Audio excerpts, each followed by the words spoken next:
The Moses survived Pharaoh. He survived the wilderness. He survived 40 years of pressure, rebellion, and people who never stopped testing him. But the moment that cost him the promised land did not come in fear, weakness, or open rebellion. It came in a moment that felt completely justified. 1 second, one reaction, and the man who spoke with God face to face lost the one thing he had spent his entire life moving toward. But here is the part most people miss. Moses did not break in that moment. He reached that moment already carrying something invisible, something that had been building in silence for far longer than anyone realized, even him. And by the time he stood before that rock, this was no longer just about water. It was about a weight he had carried for so long that it had started to feel normal.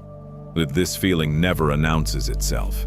That's exactly what makes it dangerous. Moses didn't arrive at that moment empty. He arrived carrying something most people spend their entire lives trying to build and never do, an internal stability that didn't depend on favorable conditions to exist. This wasn't the calm of someone who had never been tested. It was the opposite. It was the foundation of someone who had been under pressure so many times, for so long, that pressure had stopped being a threat and had simply become the environment. And that changes everything about how a person operates. When the test never stops, it stops feeling like a test. When the demand never lets up, it becomes the normal rhythm. When every day carries the same weight as the one before it, the weight stops being what breaks the balance and starts being part of it. That was the state Moses lived in. Every instruction received without immediate explanation, held. Every silence that had to be endured without anxious interpretation, endured.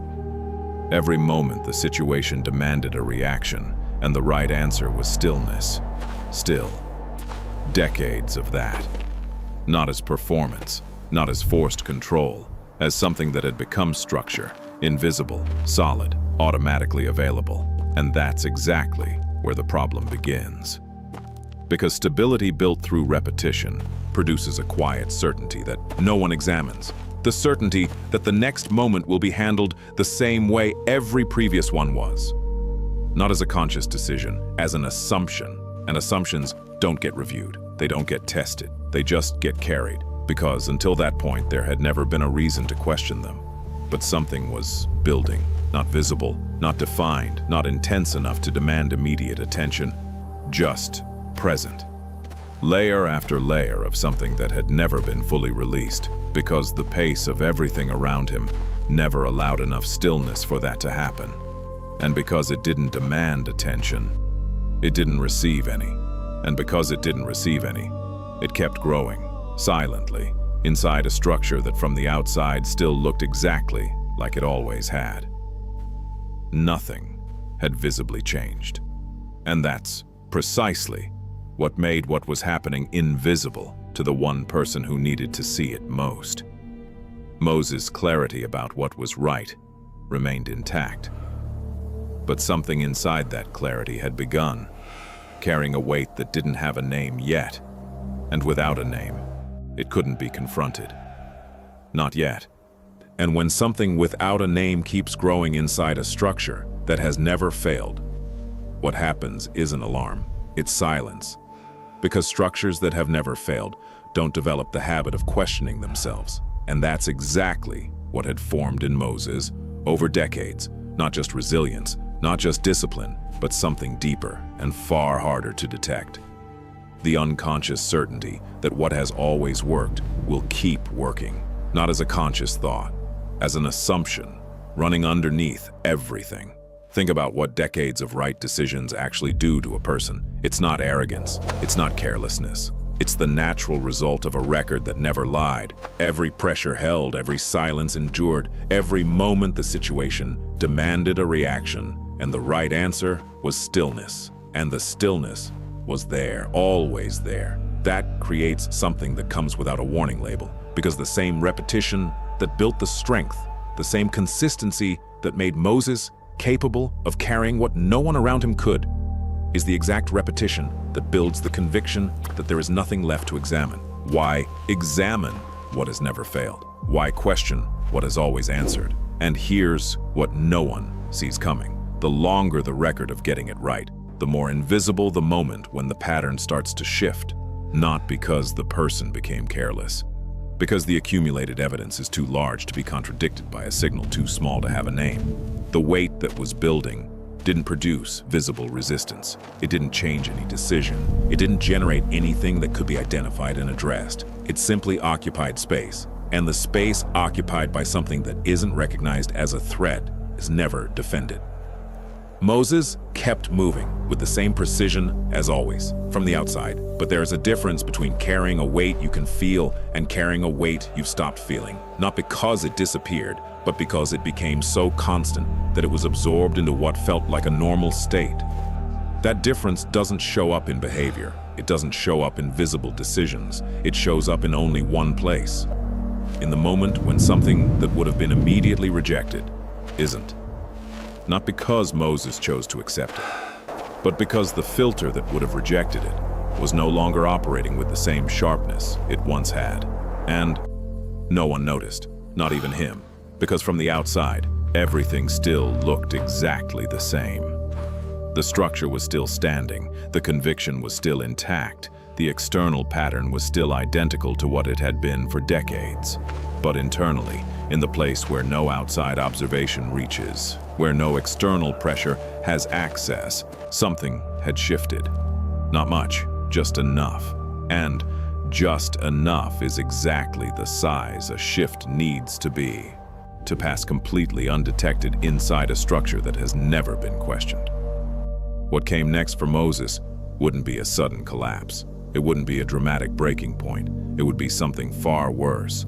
A thought he didn't stop. A thought he didn't stop. That doesn't sound like much, but it's everything. Because there is an absolute difference between a thought that passes through and a thought that passes through and meets no resistance. The first is just internal noise. It shows up, gets dismissed, disappears without a trace. That happens constantly. It changes nothing. The second is different. The second moves through without friction. And when a thought moves through without friction, inside a structure that was built specifically to filter that kind of thing, something silent happens that has no name in the moment it occurs. The thought wasn't consciously accepted. It wasn't evaluated and approved. It simply wasn't stopped. And there is an enormous distance between those two things. A distance that from the outside looks like nothing, but on the inside marks the difference between a state that is still intact and a state that has already begun to shift without anyone declaring anything. That's what happened. Not a decision, not a deliberate choice, an absence. The absence of the internal movement that had always been available to stop what shouldn't continue. And that this time simply didn't activate with the same speed it once had. Why? That's the question no one asks at the right moment. Because in the moment it happens, it doesn't feel like something failed. It feels like nothing happened. The thought came, wasn't dramatically confronted, and everything continued exactly as it was. No visible rupture, no change in behavior, no external sign that something had crossed a line that wasn't crossable before. Just continuity. And continuity for someone with decades of solid structure feels exactly like normalcy. But here's what that continuity was concealing. The thought that wasn't stopped didn't disappear. It stayed, not as obsession, not as conscious conflict demanding resolution, but as presence, occupying a space that would have been closed before, existing inside a structure that would have immediately rejected its existence before. And presence creates familiarity, and familiarity creates something that's impossible to name while it's happening. Because while it's happening, it simply feels like the thought is there and has been there for a while. And the fact that it's been there for a while, without causing any visible collapse, starts to function as silent evidence that maybe it doesn't need to be confronted. This isn't conscious logic. It's more primitive than that. It's the internal architecture simply adjusting to what persisted. And when the architecture adjusts to something, when what once occupied space without permission begins to be absorbed into the habitual state, the boundary that existed before doesn't suddenly vanish. It just moves, imperceptibly, without warning, without announcement. And Moses, who had held internal boundaries with a precision built over an entire lifetime, didn't notice that one of them had moved. Because it didn't feel like it had moved. It felt like everything was exactly the same. And that's exactly how it works. Not with noise, not with conflict, not with the kind of internal tension that produces awareness of what's happening. With silence, with the absence of any signal that something had shifted inside a structure that appeared, by every available measure, identical to what it had been the day before. But there was one thing different. One single thing. The thought that hadn't existed in that space before, now did, and what exists inside a space, especially a space that was never questioned, inside a structure that never failed, doesn't need an explicit decision to start shaping what comes next. It only needs time, and time was the one thing there was plenty of. Here's what no one could see from the outside, and what Moses hadn't yet seen from the inside. A breaking point doesn't begin in the moment something breaks. It begins in the moment something that shouldn't be there starts to feel like it always was. And once that happens, the question that actually matters isn't what the thought was. It's what it did to everything that came after. What came next wasn't different from what had always come. That's the detail that changes everything. No new pressure, no unfamiliar circumstance, no external demand that hadn't appeared before in some form. Smaller, larger, with a different face, but with the same essential nature. The environment was familiar, the demand was familiar, but the way Moses processed it internally, that, without him knowing, was no longer the same. And here's what no one can detect from the outside, and what is nearly impossible to detect from the inside. When a thought that wasn't stopped begins to inhabit a person's internal space, it doesn't stay still. It orients itself. It begins functioning as a silent reference point, undeclared, unconscious, but present enough that other perceptions start organizing around it without anyone authorizing that movement. That's what a shift of center means. Not a dramatic turning point, not a declared betrayal, not a moment where Moses looked inward and chose a new axis. Just a displacement, gradual, silent, built on the familiarity that the thought had created, and on the accumulated weight that had never been confronted, and on the unconscious certainty that the structure was still intact, when the structure had already been for some time operating from a center slightly different from the original. Think about what that does to a person's perception. When the center shifts, even minimally, even imperceptibly, everything viewed from that center also shifts in relative position. Not the things themselves, the perspective from which they're evaluated. And perspective is everything. The same weight that had always been carried as part of the process, part of what obedience required, part of the cost the role demanded, began to be perceived from a slightly different angle. Not as purpose, as burden. That distinction didn't arrive all at once. It didn't come as a clear thought that could be identified and rejected. It arrived as a subtle shift in the tone with which the same demands as always were felt internally. The same request, the same pattern, but a weight that once felt justified, now just felt heavy. And when something that has always felt like part of the calling starts to feel like merely the cost of the calling, something at the center of motivation begins quietly reorganizing without announcing anything. Moses was still doing what he had always done, still responding the way he had always responded.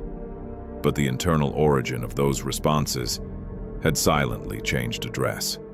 Not from obedience to rebellion, not from faith to doubt. Something more subtle than that, and for exactly that reason, more dangerous. From a state where what God wanted was naturally the center, to a state where what Moses was carrying had begun to occupy more space than it should inside the same equation. and equations that look identical from the outside but carry different weight in the internal terms produce different results. Not immediately, not visibly, but inevitably. And Moses hadn't yet realized the equation had changed, because the external result still looked the same, and the external result was the only available measure of verification. What was happening internally had no available measure of verification, because the instrument that would have detected the shift was the same one that had shifted. And here's what makes this moment unlike anything Moses had faced before in decades of leading. Every previous pressure had come from the outside, and structures built to resist what comes from the outside can do exactly that, resist. But what was happening now wasn't coming from the outside. It was growing from the center, and there is no resistance for what grows from the very place where resistance originates. What came next wouldn't require a decision. It was already formed. It was already formed, and what is already formed doesn't warn you. It doesn't ask for confirmation. It doesn't wait for permission. It doesn't produce the kind of internal tension that could even now generate enough awareness to stop it. It simply waits for the outside to finally catch up with what the inside has already concluded. And here's what no one talks about. When something is already formed internally, when the conclusion exists before the action, the conflict doesn't intensify, it disappears, and that disappearance doesn't feel like surrender, it feels like clarity. For someone who spent decades identifying what was right by the weight of internal conviction, the sudden absence of conflict feels familiar, like the sense that the next step is correct, like the internal stillness that had always come just before the best decisions. Except this time the stillness wasn't alignment, it was absence. And absence and alignment from the inside are indistinguishable. That's what makes this moment impossible to intercept from within and devastating to witness from without. The instrument Moses had used for decades to verify he was on the right path was still functioning perfectly.